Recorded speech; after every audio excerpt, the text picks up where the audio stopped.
وقد قال الله تبارك وتعالى في القرآن المجيد: أعوذ بالله من الشيطان الرجيم. واعلموا أن فيكم رسول الله لو يطيعكم في كثير من الأمر لعنتم ولكن الله حبب إليكم الإيمان وزينه في قلوبكم وكره إليكم الكفر والفسوق والعصيان أولئك هم الراشدون. رب اشرح لي صدري ويسر لي أمري واحلل عقدة من لساني يفقهوا قولي. تمام تعریفیں، ساری بڑائیاں، ہر قسم کی حمد و ثنا، پاکی و بزرگی اللہ رب العالمین خالق کون و مکان، مالک ارض و سما کے لیے لائق و زیبا ہے، جو ساری کائنات کا پالنہار اور مربی ہے۔ بعدو بے شمار درود و سلام نازل ہو اللہ کے آخری نبی، امام الانبیاء، سید المرسلین، شفیع المذنبین، رحمت للعالمین، جناب محمد رسول اللہ صلی اللہ علیہ وسلم کی ذات مطہرہ مبارکہ پر۔ محترم بزرگوں، دوستوں، پردہ نشین اسلامی ماں اور بہنوں، اللہ تبارک و تعالی نے اپنے آخری نبی کی حیثیت سے محمد رسول اللہ صلی اللہ علیہ وسلم کا انتخاب کیا اور آپ صلی اللہ علیہ وسلم پر اول وعلا میں ایمان لانے کے لیے، آپ کی نصرت اور حمایت کرنے کے لیے، آپ کی مدد کرنے کے لیے، آپ کے لیے جانثاری اور فداکاری کا ثبوت دینے کے لیے، آپ کی لائی ہوئی شریعت اور لائے ہوئے دین کی اشاعت و تبلیغ کے لیے اللہ تبارک و تعالی نے اس زمانے کے سب سے بہترین انسانوں کا انتخاب کیا، جنہوں نے اللہ کے نبی پر نہ صرف ایمان کا اظہار کیا، نہ صرف ایمان لائے، بلکہ ایمان لانے کے بعد اپنا تن، من، دھن، وقت سب کچھ اللہ کے نبی پر قربان کر دیا۔ مال دینے کی بات آئی، بلا جھجک اپنا مال نچھاور کر دیا۔ جان دینے کی بات آئی، بلا کسی جھجک کے اپنی جان قربان کر دیا اور ہر طرح سے نبی اکرم صلی اللہ علیہ وسلم کی نصرت و حمایت کی۔ ان نفوس قدسیہ کو اصطلاحی الفاظ میں صحابی کہا جاتا ہے، جس کی جمع صحابہ ہے۔ صحابی کی تعریف اہل علم نے جو کی ہے: من لقی النبی صلی اللہ علیہ وسلم مؤمنا به ومات علی الایمان، کہ ہر وہ شخص جس نے رسول اکرم صلی اللہ علیہ وسلم سے حالت ایمان میں ملاقات کی ہو اور حالت ایمان میں ہی اسے موت آئی ہو۔ اگر گرمی لگ رہی تو آپ لوگ ادھر قریب آ جائیں، یہاں جو ہے فین چل رہا ہے، اگلی صفوں میں جو ہے جگہ مل جائے گی، فین کی ہوا بھی مل جائے گی۔ تو اللہ کے نبی پر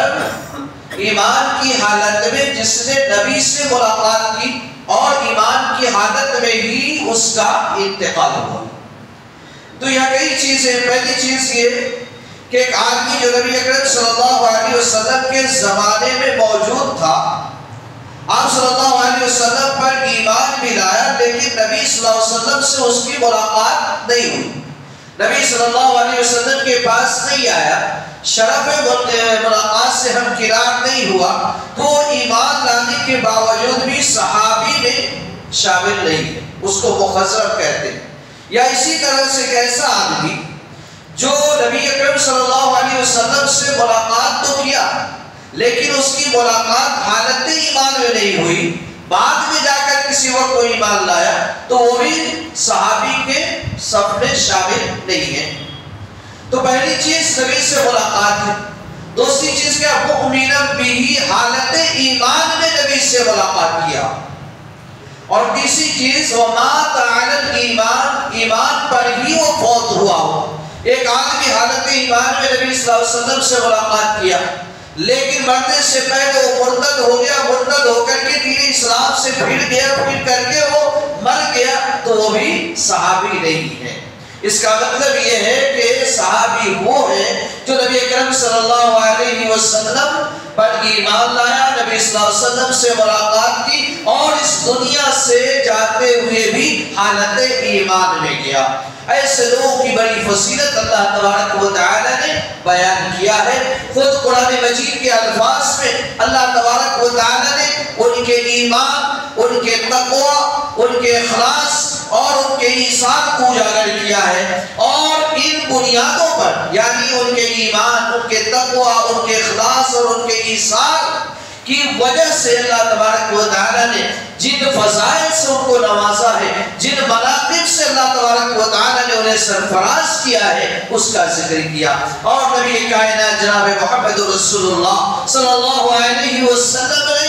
احادیث کے اندر مختلف انداز میں ان کی اہمیت کو، ان کے مقام و مرتبہ کو اجاگر کیا ہے۔ دراصل صحابہ کرام کی جماعت یہ وہ جماعت تھی جو اللہ کے وفادار تھے، یہ وہ جماعت تھی جو نبی کے جانثار تھے، یہ وہ جماعت تھی جو دین کے علم بردار تھے، جنہوں نے نبی اکرم صلی اللہ علیہ وسلم سے دین کو سیکھا اور امت تک پہنچایا۔ صحابہ کرام سے ہماری عقیدت، صحابہ کرام سے ہماری محبت صرف اس لیے نہیں ہے کہ وہ اللہ کے نبی صلی اللہ علیہ وسلم کے ساتھی ہیں، نبی صلی اللہ علیہ وسلم کے صحبت نشیں ہیں، نبی اکرم صلی اللہ علیہ وسلم کی صحبتوں سے مشرف ہوئے ہیں، بلکہ ہماری عقیدت اور محبت اس لیے بھی ہے کہ وہ ہمارے محسن ہیں، جنہوں نے دین اسلام کو، قرآن کی آیات کو، نبی کے فرامین کو، دین کے احکام کو جیسے اللہ کے نبی سے سیکھا من وعد ہم تک پہنچایا ہے، اور دین کی تبلیغ کر کے دین کی راہوں کو ہموار کیا ہے تاکہ دین ہم تک پہنچ سکے اور دین کے علم بردار ہم بن سکے۔ صحابہ کرام کے تعلق سے آج سے نہیں بلکہ تاریخ کے مختلف ادوار میں، مختلف زمانوں میں جب سے خوارج اور شیعیت کا ظہور ہوا تب سے صحابہ کرام کے خلاف زبان تان دراز کرنے کا سلسلہ شروع ہوا، اور اعدائے اسلام نے، دشمنان اسلام نے خصوصیت کے ساتھ اس کام کو اپنے مشن کا حصہ بنایا۔ اس کی وجہ یہ ہے کہ صحابہ کرام ہمارے دین کے پہلے راوی ہیں، صحابہ کرام ہمارے دین کے پہلے مبلغ ہیں، صحابہ کرام ہمارے دین کے پہلے داعی ہیں۔ اگر ان کا کردار مشکوک ہو گیا، اگر ان کی عدالت مشکوک ہو گئی، اگر ان کی صلاحت مشکوک ہو گئی، یعنی دین کے یہ پہلے مبلغین، دین کے یہ پہلے داعی، دین کے یہ پہلے راوی مشکوک ہو گئے تو سارا کا سارا دین مشکوک ہو جائے گا۔ اس لیے کہ قرآن ہم تک پہنچا ہے تو انہی کے ذریعے سے پہنچا ہے، نبی کا فرمان ہم تک پہنچا ہے تو انہی کے ذریعے سے پہنچا ہے۔ اگر ان کا کردار مشکوک ہو جائے، وہ قابل اعتبار نہ ٹھہرے تو سارا دین ناقابل اعتبار ہو جائے گا۔ اس لیے دشمنان اسلام کی ہمیشہ یہ کوشش رہی ہے کہ صحابہ کرام کے اخلاق کو، صحابہ کرام کے کردار کو، صحابہ کرام کی عدالت کو، صحابہ کرام کی صفاحت کو مشکوک قرار دیا جائے، حتیٰ کہ دشمنان اسلام نے یہاں تک کوشش کی کہ صحابہ کرام جن کے ایمان کا اظہار اللہ نے قرآن مجید کے اندر کیا ہے، جن کے مومن حق ہونے کا فیصلہ اللہ تبارک و تعالی نے صادر کیا ہے، جن کے تقوی اور پرہیزگاری کا پروانہ اللہ تبارک و تعالی نے دیا ہے، ان کے ایمان کو، ان کے اخلاق کو، ان کے تقوی کو لوگوں نے مشکوک بنانے کی کوشش کی۔ قرآن مجید کے اندر اللہ تبارک و تعالی نے صحابہ کرام کا تذکرہ کرتے ہوئے ان کو سچا پکا مومن قرار دیا، اور بتایا اللہ تبارک و تعالی نے کہ یہ صحابہ کرام کی جماعت وہ جماعت ہے جن کے دلوں میں ایمان پلا دیا گیا ہے، جن کے دلوں میں دیا گیا ہے، جن کے دلوں کو ایمان سے مزین کر دیا گیا ہے۔ قرآن مجید کے اندر اللہ نے فرمایا وَاعْلَمُوا أَنَّ فِيكُمْ رَسُولُ اللَّهِ لَوْ يُطِيعُكُمْ فِي كَثِيرٍ مِنَ الْأَمْرِ لَعَنِتُّمْ وَلَكِنَّ اللَّهَ حَبَّبَ إِلَيْكُمُ الْإِيمَانَ وَزَيَّنَهُ فِي قُلُوبِكُمْ۔ کہا کہ لوگوں جان لو، صحابہ کرام کو اللہ خطاب کر رہا ہے، کہا وَاعْلَمُوا أَنَّ فِيكُمْ رَسُولُ اللَّهِ، جان لو کہ تمہارے درمیان اللہ کے رسول موجود ہے، تشریف فرما ہے۔ لو یطیعکم فی کثیر من الامر لعنتم، اگر بہت سارے معاملات میں تمہاری پیروی کرنے لگے، تمہاری باتیں ماننے لگے تو تم مشکل میں پڑ جاؤ گے۔ بہت ساری چیزیں ایسی ہوتی ہیں، بہت سارے مسائل ایسے ہوتے ہیں جس میں تمہاری خواہش یہ ہوتی ہے کہ اللہ کے نبی صلی اللہ علیہ وسلم یہ عمل اس طرح سے کرے، لیکن وہ مناسب نہیں ہوتے۔ اگر اللہ کے نبی اس کو اختیار کر لے، اللہ کے نبی تمہارے مشورے کو مان کر کے اس پر عمل کر لے، لعنتم، تو تم پریشانی میں پڑ جاؤ گے، مشکلات میں پڑ جاؤ گے۔ یہاں تک تو صحابہ کو تنبیہ ہے۔ آگے اللہ نے کہا وَلَكِنَّ اللَّهَ حَبَّبَ إِلَيْكُمُ الْإِيمَانَ، لیکن اللہ تبارک و تعالی نے تمہارے نزدیک ایمان کو محبوب بنا دیا ہے، وَزَيَّنَهُ فِي قُلُوبِكُمْ، اور اللہ تبارک و تعالی نے تمہارے دلوں میں ایمان کو آراستہ کر دیا ہے۔ یعنی صحابہ کو ایمان محبوب اور مرغوب بھی تھا، اور اللہ تبارک و تعالی نے ان کے دلوں میں ایمان کو بھر بھی دیا تھا۔ یہ اللہ کی طرف سے سرٹیفکیٹ ملا ہے صحابہ کرام کو، ایمان کا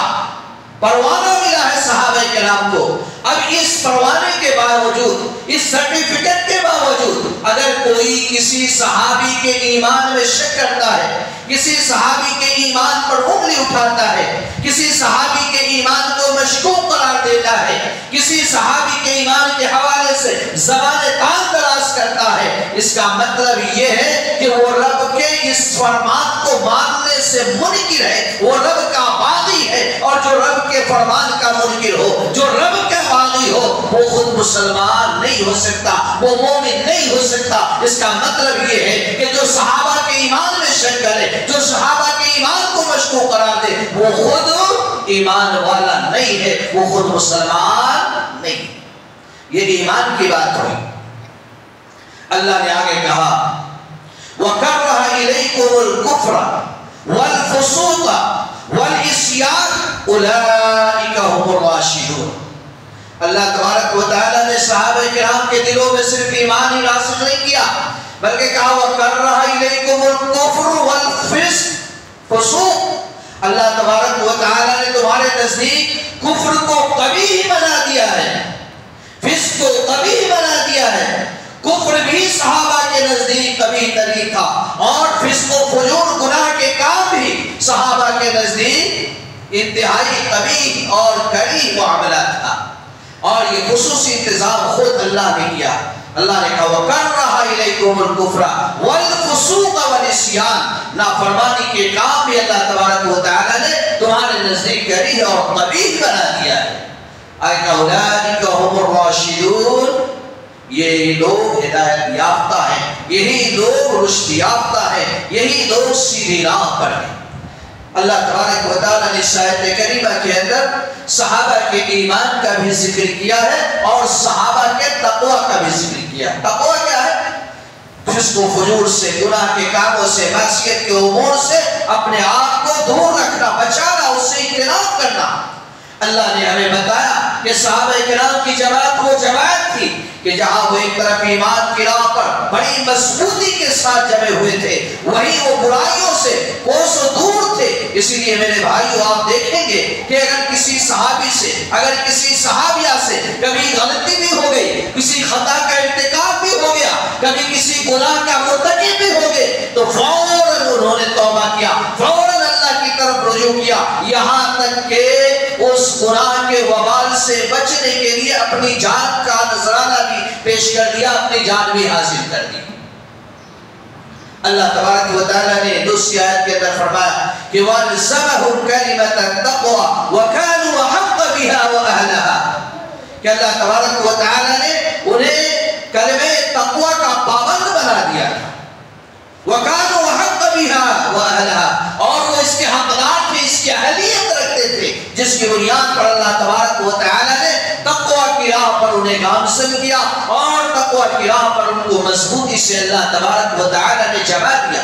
صحابہ کرام معصوم نہیں تھے، گناہوں سے پاک نہیں تھے، کئی صحابہ سے کئی سارے گناہ ہوئے، لیکن ان کا امتیاز یہ ہے، ان کی خوبی یہ ہے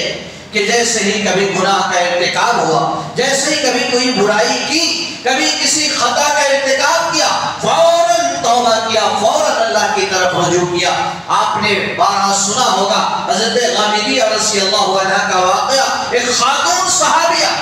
جس سے زنا کا ارتکاب ہو جاتا ہے، زنا کا ارتکاب کرنے کے بعد وہ بے چین ہو جاتی ہے، بے قرار ہو جاتی ہے، پریشان ہو جاتی ہے، اور اللہ کے نبی صلی اللہ علیہ وسلم کی خدمت میں حاضر ہوتی ہے۔ شادی شدہ خاتون ہے لیکن زنا کا ارتکاب ہوا ہے۔ آپ جانتے ہیں کہ اگر ایک شادی شدہ عورت گناہ کا، زنا کا ارتکاب کرتی ہے تو اس کی سزا شریعت نے رجم رکھا ہے، یعنی پتھروں سے مار کر کے اسے ہلاک کر دیا جائے۔ وہ صحابیہ اللہ کے نبی کی خدمت میں آتی ہے اور عرض کرتی ہے کہ اللہ کے نبی، مجھ سے یہ گناہ سرزد ہوا ہے، میں نے زنا کا ارتکاب کر لیا ہے اور اس زنا سے میرے پیٹ میں حمل ہے۔ اللہ کے نبی صلی اللہ علیہ وسلم نے تصدیق کی کہ واقعی یہ جو کہہ رہی ہے وہ سچ کہہ رہی ہے۔ اللہ کے نبی نے کہا ٹھیک ہے، ابھی تمہارے اوپر ہم حد جاری نہیں کر سکتے، تمہارے پیٹ میں بچہ ہے، جاؤ جب بچے کی ولادت ہو جائے تب آنا، اس وقت تمہارے اوپر جو ہے حد جاری کریں گے، اس وقت تمہیں رجم کیا جائے گا۔ ذرا میرے بھائیوں سوچتے جانا، غور کرتے جانا، صحابہ کے ایمان پر، ان کے اخلاص پر، ان کے جذبہ پر جو ہے قربان جانے کو جی چاہتا ہے۔ اللہ کے نبی نے واپس کر دیا کہ جاؤ جب تک بچے کی ولادت نہیں ہو جاتی تب تک تمہیں سزا نہیں دی جا سکتی، رجم نہیں کیا جا سکتا۔ وہ صحابیہ چلی جاتی ہیں، بچے کی ولادت ہوتی ہے، لے کر کے اللہ کے نبی کی خدمت میں آتی ہیں، کہتی ہے کہ اللہ کے نبی اب بچے کی ولادت ہو چکی ہے، اب میرے اوپر حد جاری کر دیجئے، اب مجھے گناہوں سے پاک صاف کر دیجئے۔ اللہ کے نبی نے کہا ابھی تیرا بچہ شیرخوار ہے، ابھی تیرے بچے کو تیرے دودھ کی ضرورت ہے، لے کر کے جا، جب بچہ دودھ چھوڑ دے، جب کھانے کے لائق ہو جائے، کھانے پر پلنے والا ہو جائے تب لے کر کے آنا۔ پھر صحابیہ لوٹ جاتی ہے، وہ چلی جاتی ہے، بچہ دودھ پیتا ہے، دودھ چھوڑ دیتا ہے، ماں کے دودھ سے بے نیاز ہو جاتا ہے، کھانے پینے کے قابل ہو جاتا ہے، تو پھر وہ صحابیہ بچے کو لے کر کے اللہ کے نبی کی خدمت میں آتی ہے، بچے کو ہاتھ میں روٹی پکڑایا ہوا ہے، اللہ کے نبی کی خدمت میں حاضر ہو کر کہتی ہے یا رسول اللہ میرا بچہ اب کھانے پینے لگا ہے، کھا پی کر کے اپنا پیٹ بھرنے کے قابل ہو گیا ہے۔ اللہ کے نبی دیکھے اس کے ہاتھ میں روٹی ہے، یہ کھا سکتا ہے، کھا کر کے اپنا پیٹ بھر سکتا ہے۔ اللہ کے نبی نے کہا ٹھیک ہے، اب تمہیں سزا دی جائے گی، اب تم پر حد جاری کیا جائے گا، اب تم کو رجم کیا جائے گا۔ غور کیجیے، گناہ ہوئے کئی مہینے گزر چکے، کئی مہینے گزر چکے، 2 مرتبہ اللہ کے نبی نے ان کو واپس کیا۔ اگر چاہتی تو کہیں چلی جاتی، چاہتی روپوش ہو جاتی، چاہتی چھپ جاتی، اللہ کے نبی نے ان کو بلایا نہیں تھا، خود سے چل کر کے آئی تھی۔ پہلی مرتبہ خود سے چل کر آئی، دوسری مرتبہ خود چل کر آئی، تیسری مرتبہ بھی خود چل کر کے آئی ہے۔ اگر وہ چاہتی تو سزا سے بچ سکتی تھی، ان کو معلوم تھا کہ جو سزا ہوگی معمولی سزا نہیں ہے، جان جائے گی، جان قربان کرنا ہوگا، لیکن اس کے باوجود اپنی جان کو ہتھیلی پر رکھ کے اللہ کے نبی کی خدمت میں حاضر ہوتی ہیں، کیونکہ ایک گناہ کا ارتکاب ہوا ہے اور اس گناہ سے اس دنیا کے اندر ہی وہ پاک صاف ہو جانا چاہتی ہیں کہ آخرت کی سزاؤں سے بچ سکے، آخرت کے عقاب سے، آخرت کے عذاب سے بچ سکے۔ اور پھر اللہ کے نبی صلی اللہ علیہ وسلم نے انہیں رجم کرایا اور پھر اللہ کے نبی نے کہا کہ لقد تعبت توبۃ، کہ اس نے ایسی توبہ کی ہے، لو قسمت، کہ اگر پورے کے پورے اہل مدینہ پر اس کے توبہ کو تقسیم کر دیا جائے تو یہ توبہ سب کی مغفرت کے لیے، سب کے گناہوں کی معافی کے لیے کافی ہو سکتی ہے۔ اللہ نے کہا وَلَٰكِنْ كَرَّهَ إِلَيْكُمُ الْكُفْرَ وَالْفُسُوقَ وَالْعِصْيَانَ، اس طرح سے اللہ تبارک و تعالیٰ نے جو نگاہوں میں گناہوں کو بدترین بنا کر کے پیش کیا تھا کہ ایک گناہ سرزد ہونے کے بعد انہیں اس وقت تک قرار نہ آئے جب تک کہ اس گناہوں کے بوجھ سے ان کا بدن ہلکا نہ ہو جائے۔ تو یہ صحابہ کا ایمان تھا، صحابہ کا تقویٰ تھا، اور صحابہ کا ایثار۔ اللہ کے نبی صلی اللہ علیہ وسلم نے جب جان مانگی، غزوے میں جانا ہے، لڑائی میں جانا ہے، اسلام کے دفاع کے لیے کھڑے ہونا ہے، نہ صرف صحابہ نے اپنے آپ کو پیش کیا بلکہ اپنی اولاد تک کو صحابہ نے پیش کر دیا۔ جب اللہ کے نبی نے مال کا مطالبہ کیا کہ دین کی نصرت و حمایت کے لیے تمہارے مال کی ضرورت ہے، گھر کا سارا اثاثہ اٹھا کر کے صحابہ کرام نے نبی کے قدموں میں نچھاور کر دیا۔ ایک نہیں، دو نہیں، 10 نہیں، ایسے سینکڑوں واقعات تاریخ و سیرت کی کتابوں میں بھرے پڑے۔ غزوہ تبوک کا واقعہ بڑا مشہور ہے، جس میں حضرت ابوبکر رضی اللہ عنہ نے اپنے گھر کا سارا مال، سارا اثاثہ اٹھا کر کے نبی کے قدموں میں نچھاور کر دیا تھا۔ حضرت عمر رضی اللہ عنہ نے گھر کا آدھا ساز و سامان لا کر کے نبی کی خدمت میں حاضر کر دیا تھا۔ حضرت عثمان غنی رضی اللہ عنہ نے سینکڑوں کی تعداد میں اونٹ، سینکڑوں کی تعداد میں گھوڑے اور دینار لا کر کے اللہ کے نبی کی خدمت میں حاضر کر دیا تھا۔ اور ایک صحابی ایسا بھی تھا جس کے گھر میں کچھ نہیں تھا، کھانے تک کے لیے نہیں تھا، کھانے تک کے لیے، پیٹ بھرنے کے لیے نہیں تھا۔ اللہ کے نبی نے جنگ کا اعلان کیا کہ غزوہ کا مرحلہ درپیش ہے، دور دراز کا سفر ہے، لوگوں کے پاس سواریاں نہیں، لوگوں کے پاس اسلحے نہیں، صدقہ کرو، تعاون کرو۔ اس صحابی کے کان تک بھی وہ آواز پہنچتی ہے، گھر میں گئے کچھ نہیں ہے، کھانے تک کے لیے کچھ نہیں ہے، شام کا وقت ہے، نکل پڑے کام کی تلاش میں کہ جاؤ کچھ محنت کر لو، مزدوری کر لو، اور محنت سے، مزدوری سے جو کچھ بھی ملے آ کر کے نبی کی خدمت میں پیش کر دو۔ صحابی جانتے ہیں کہ یہودی کے یہاں مزدوری کرتے ہیں، رات بھر اس یہودی کہ باغ کو سیتے ہیں، پانی پہنچاتے ہیں، صبح ہوتی ہے 2 سا کھجور یعنی تقریباً 5 کیجی کھجور ان کو اجرت میں، مزدوری میں ملتا لے کر کے آتے ہیں۔ 1 سا کھجور اپنے گھر میں کھانے کے لیے رکھ لیتے ہیں، 1 سا کھجور لا کر کے نبی اکرم صلی اللہ علیہ وسلم کی خدمت میں نچھاور کر دیتے ہیں، کہتے ہیں کہ یا رسول اللہ میرے پاس اس سے زیادہ کچھ نہیں ہے، آپ نے تعاون کا اعلان کیا تھا، میں نے رات بھر فلاں یہودی کے باغ کو سینچا، سیراب کیا، اور مزدوری میں مجھے 2 سا کھجور ملے، 1 سا کھجور میں نے اہل و عیال کے لیے رکھ دیا، 1 سا کھجور میں نے لا کر کے اللہ کے دین کی نصرت اور حمایت کے لیے آپ کی خدمت میں نچھاور کر دیا۔ اور اللہ کے نبی نے اس کو ایسی قبولیت عطا کی کہ وہاں جتنے مال کے ڈھیر لگے تھے، کہیں سونے کا ڈھیر لگا ہے، کہیں چاندی کے سکے ہیں، کہیں کپڑے ہیں، کہیں دوسرے ساز و سامان ہیں، اس کھجور کو اٹھایا اللہ کے نبی نے، مال و اسباب کے سارے ڈھیروں پر اس کو اللہ کے نبی نے بھی گھیر دیا۔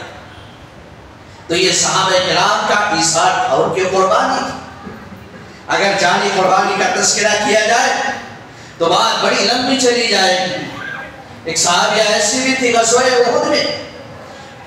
جب حالات مسلمانوں کے ناموافق ہو گئے تھے یا افواہ اڑ گئی تھی کہ اللہ کے نبی صلی اللہ علیہ وسلم کو نعوذ باللہ کافروں نے شہید کر دیا ہے، وہ صحابیہ بے قرار ہو جاتی ہیں، میدان جنگ کی طرف بھاگتی ہوئی آتی ہیں، اور اللہ کے نبی صلی اللہ علیہ وسلم کی خیریت پوچھنا چاہتی ہیں۔ اس جنگ کے اندر اس کا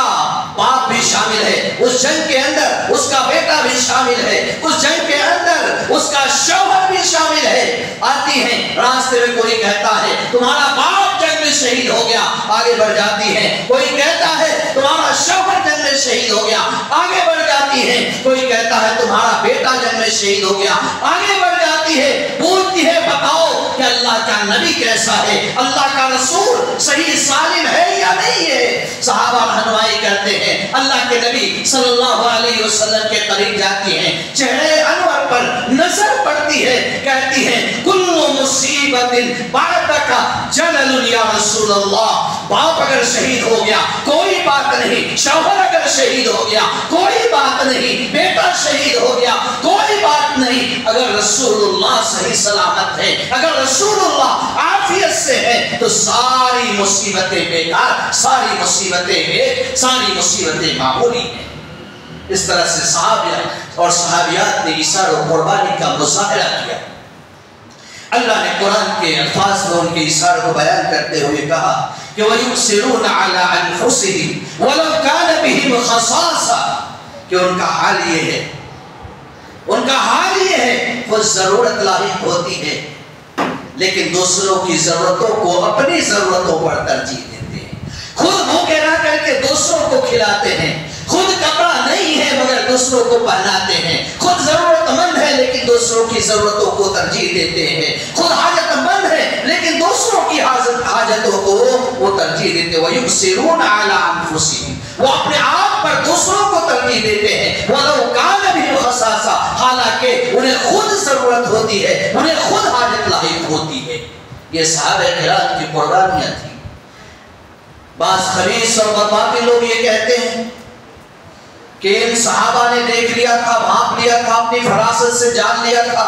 کہ محمد صلی اللہ علیہ وسلم کو اللہ عروج بخشے گا، اللہ تبارک و تعالیٰ انہیں طاقت و قوت سے نوازے گا، اللہ تبارک و تعالیٰ انہیں حکومت و خلافت سے سرفراز فرمائے گا، اس لیے یہ نبی سے چمٹ گئے اور اس لیے یہ سارے کام اور یہ سارے اعمال کرتے رہے. نعوذ باللہ من ذالک. اللہ تبارک و تعالیٰ نے ظالموں کی تردید کی اور صحابہ کے اخلاص کا تذکرہ کیا کہ صحابہ نے جو بھی کام کیے، ایثار ہو، قربانی ہو، راہ جہاد میں اپنی جان کو لٹانا ہو یا اپنے مال کو قربان کرنا ہو یا اپنے اوقات لگانا ہو، نبی کی نصرت و حمایت ہو یا دین کی تبلیغ و اشاعت ہو، کسی دنیاوی لالچ میں نہیں کیا، کسی دنیاوی مفاد کے لیے نہیں کیا، کسی دنیاوی اغراض کے لیے نہیں کیا، بلکہ جو کام بھی کیا، مال لٹایا تو اللہ کی رضا اور خوشنودی کے لیے لٹایا، جان قربان کی تو اللہ کی رضا اور خوشنودی کے لیے جان قربان کی، نماز روزے ادا کیے تو اللہ کی خوشنودی کے لیے سارے کام کیے. ہر کام انہوں نے اخلاص کے ساتھ کیا اور یبتغون فضلا من اللہ ورضوانا کے پیش نظر کیا. اللہ نے ان کے اوصاف کو بیان کیا. محمد رسول اللہ والذین معه اشداء علی الکفار رحماء بینہم تراہم رکعا سجدا یبتغون فضلا من اللہ ورضوانا. اللہ نے کہا کہ محمد رسول اللہ، کہ محمد صلی اللہ علیہ وسلم جو اللہ کے رسول ہیں، والذین معه، اور وہ لوگ جو اللہ کے نبی پر ایمان لائے، اللہ کے نبی کے ساتھ ہیں، اشداء علی الکفار رحماء بینہم، کافروں پر سخت اور آپس میں بڑے رحم دل ہیں.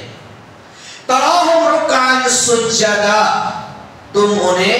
رکوع اور سجدہ کرتے ہوئے پاؤ گے، رکوع اور سجدہ کرتے ہوئے پاؤ گے. یبتغون فضلا من اللہ ورضوانا، اللہ نے کہا کہ یہ دکھانے کے لیے نہیں، ریاکاری کے لیے نہیں، نام و نمود کے لیے نہیں، شہرت کے لیے نہیں. یبتغون فضلا من اللہ ورضوانا، اللہ کے فضل کی تلاش اور اللہ کی رضا اور خوشنودی کے حصول کے لیے سارے کام کرتے ہیں. اسی طرح اللہ تبارک و تعالیٰ نے مہاجرین کا ذکر کیا، جنہوں نے اللہ کے دین کے خاطر اپنا وطن چھوڑ دیا، اپنا گھر بار چھوڑ دیا، اپنے رشتہ داروں کو چھوڑ دیا، اپنے قبیلے کنبے اور خاندان کو چھوڑ دیا. اللہ نے کہا للفقراء المہاجرین الذین اخرجوا من دیارہم واموالہم یبتغون فضلا من اللہ ورضوانا وینصرون اللہ ورسولہ اولئک هم الصادقون. اللہ کہتا ہے کہ مال غنیمت فقراء مہاجرین کے لیے ہے، ان مہاجرین محتاجوں کے لیے ہے جن کو ان کے گھروں سے نکالا گیا، جن کو ان کے مال چھوڑنے پر مجبور کیا گیا اور انہوں نے اپنا گھر بھی چھوڑ دیا اللہ کے دین کی خاطر، اپنا مال بھی اللہ کے دین کے خاطر چھوڑ دیا. کیوں؟ یبتغون فضلا من اللہ ورضوانا. اس لیے نہیں کہ ہجرت کر کے جائیں گے تو خوب مال و منال حاصل ہو جائیں گے، جائیداد حاصل ہو جائیں گے، پراپرٹی مل جائے گی، نہیں، اس لیے چھوڑا کہ انہیں اللہ کا فضل مل جائے، اللہ کی رضا مل جائے، اللہ کی خوشنودی حاصل ہو جائے. اللہ نے کہا کہ یہ اللہ کے دین کی مدد کرتے. اللہ کے رسول کی مدد کرتے ہیں، اولئک هم الصادقون، اور اپنے جذبے کے اندر، اپنے عمل کے اندر، اپنے حرکت کے اندر، اپنے رویے کے اندر سچے ہیں، جس میں کوئی شک و شبہ کی گنجائش نہیں۔ یہ صحابہ کرام کا اخلاص تھا، یعنی صحابہ کا ایمان بھی سرٹیفائڈ، صحابہ کا تقوی بھی سرٹیفائڈ، صحابہ کا ایثار بھی سرٹیفائڈ، اور صحابہ کا اخلاص بھی سرٹیفائڈ ہے۔ اللہ تبارک و تعالیٰ نے صحابہ کو یہ سرٹیفکیٹ دیا ہے، اور انہی بنیادوں پر اللہ تبارک و تعالیٰ نے انہیں اپنی رضا اور جنت کا پروانہ عطا کیا۔ کہا کہ والسابقون الاولون من المہاجرین والانصار والذین اتبعوهم بإحسان رضی اللہ عنہم ورضوا عنہ وأعد لهم جنات تجری تحتها الانہار خالدین فیها ابدا ذلک الفوز العظیم۔ کہا کہ والسابقون الاولون من المہاجرین والانصار، کہ مہاجرین اور انصار میں سے جو پہلے پہل ایمان لانے والے ہیں وہ بھی، والذین اتبعوهم بإحسان، اور بعد میں ان کی پیروی کرنے والے اخلاص و احسان کے ساتھ جو لوگ ہیں وہ بھی، رضی اللہ عنہم ورضوا عنہ، اللہ ان سب سے راضی ہو گیا اور وہ اللہ سے راضی ہیں۔ اور اللہ تبارک و تعالیٰ نے ان کے لیے ایسے باغات تیار کر رکھے ہیں جن کے نیچے سے نہریں جاری ہوں گی، جس میں وہ ہمیشہ ہمیشہ رہیں گے، اور یہ بڑی کامیابی۔ اس آیت کریمہ کے اندر اللہ تبارک و تعالیٰ نے صحابہ کرام کے پہلے دو گروہوں کا تذکرہ کیا، مہاجرین اور انصار کا، اور پھر ان کو دو حصوں میں تقسیم کیا، مہاجرین اور انصار جو پہلے پہل ایمان لے کر کے آئے، اور تیسرا گروہ اللہ نے بیان کیا وَاتَّبَعُوهُمْ بِإِحْسَانٍ، جو بعد میں ایمان لے کر کے آئے اور پہلے ایمان لانے والوں کے ساتھ جو ہے مل گئے، اخلاص کے ساتھ ان کی پیروی کی۔ ان سب کے لیے اللہ تبارک و تعالیٰ نے اپنی رضا اور خوشنودی کی سرٹیفکیٹ عطا کیا اور جنت کا پروانہ اللہ تبارک و تعالیٰ نے دیا۔ بعض بدبخت لوگ یہ کہتے ہیں کہ جو سابقین اولین ہیں ان کو تو یہ ساری فضیلتیں حاصل ہیں، لیکن جو بعد میں ایمان لائے، خصوصاً جو ہے فتح مکہ کے بعد ایمان لائے، ان کو یہ فضیلتیں حاصل نہیں ہیں۔ ان بدبختوں کی تردید اللہ نے کی اور کہا کہ بعد میں ایمان لانے والے بھی اللہ کی رضا کے مستحق ہیں، اور بعد میں ایمان لانے والے بھی اللہ کی جنت کے مستحق ہیں، اللہ نے انہیں بھی جنت کا پروانہ دیا ہے۔ اس طرح سے اللہ کے نبی صلی اللہ علیہ وسلم نے صحابہ کرام کے مقام و مرتبے اور ان کے اعمال کی بلندی کو ذکر کرتے ہوئے کہا کہ لا تسبوا اصحابی لو ان احدکم انفق مثل احد الذهب ما بلغ مد احدهم ولا نصیفہ، کہ لوگوں میرے صحابہ کو برا بھلا نہ کہنا، میرے صحابہ کا تذکرہ غلط انداز، غلط الفاظ اور غلط اسلوب میں نہ کرنا، کیونکہ اگر تم میں سے کوئی شخص احد پہاڑ کے برابر بھی سونا خرچ کرے تو ما بلغ مد احدہم ولا نصیفہ، وہ کسی صحابی کے ایک مد خرچ کیے ہوئے کے برابر بھی نہیں ہو سکتا ہے۔ ایک مد تقریباً 450 گرام کا ہوتا ہے۔ اگر سونے کی ہی بات کریں تو اگر کسی صحابی نے 450 گرام سونا اللہ کی راہ میں خرچ کیا ہو تو کوئی شخص احد پہاڑ کے برابر سونا خرچ کر کے ان کے مقام کو، ان کے مرتبہ کو، ان کی اوقات کو، ان کی حیثیت کو نہیں پہنچ سکتا ہے۔ اللہ تبارک و تعالیٰ نے صحابہ کے ایمان، اخلاص، ان کے ایثار اور تقوی کی بنیاد پر یہ مقام، یہ فضیلت عطا کی ہے۔ ہمارے لیے ضروری ہے کہ ہم صحابہ کرام کے اس مقام و مرتبہ کی اہمیت کو سمجھیں اور دل و جان سے اس کا اعتراف کریں، اور ان مقام و مرتبے کے جو تقاضے ہیں ان کو پورا کرنے کی کوشش کریں۔ اللہ تبارک و تعالیٰ سے دعا ہے کہ اللہ تبارک و تعالیٰ ہم سب کے دلوں میں صحابہ کرام کی محبت اور عقیدت پیدا کر دے، ہم سب کی زبان کو اللہ تبارک و تعالیٰ صحابہ کرام کے خلاف چلنے سے محفوظ رکھے، اور جو کوئی بدبخت بد نصیب صحابہ کرام کے خلاف زبان تان دراز کرتا ہو، صحابہ کرام کے کردار پر انگلیاں اٹھاتا ہو، صحابہ کے دفاع کے لیے ہمیں کھڑے ہونے کی اللہ تبارک و تعالیٰ توفیق عطا فرمائے۔ اللہ تبارک و تعالیٰ ہم سب کو کتاب و سنت پر چلنے والا بنائے، اللہ نیکیوں کی توفیق عطا فرمائے، برائیوں سے ہماری حفاظت فرمائے، اللہ ہمارے دلوں میں ایک دوسرے کے لیے محبت اور محبت پیدا فرمائے، ایک دوسرے کے خلاف ہمارے دلوں میں جو بغض ہے عداوت ہے، حسد ہے، اللہ تعالیٰ ان برائیوں سے ہمارے دلوں کو پاک صاف فرمائے. آمین. ربنا تقبل منا انك انت السميع العليم وتب علينا انك انت التواب الرحيم.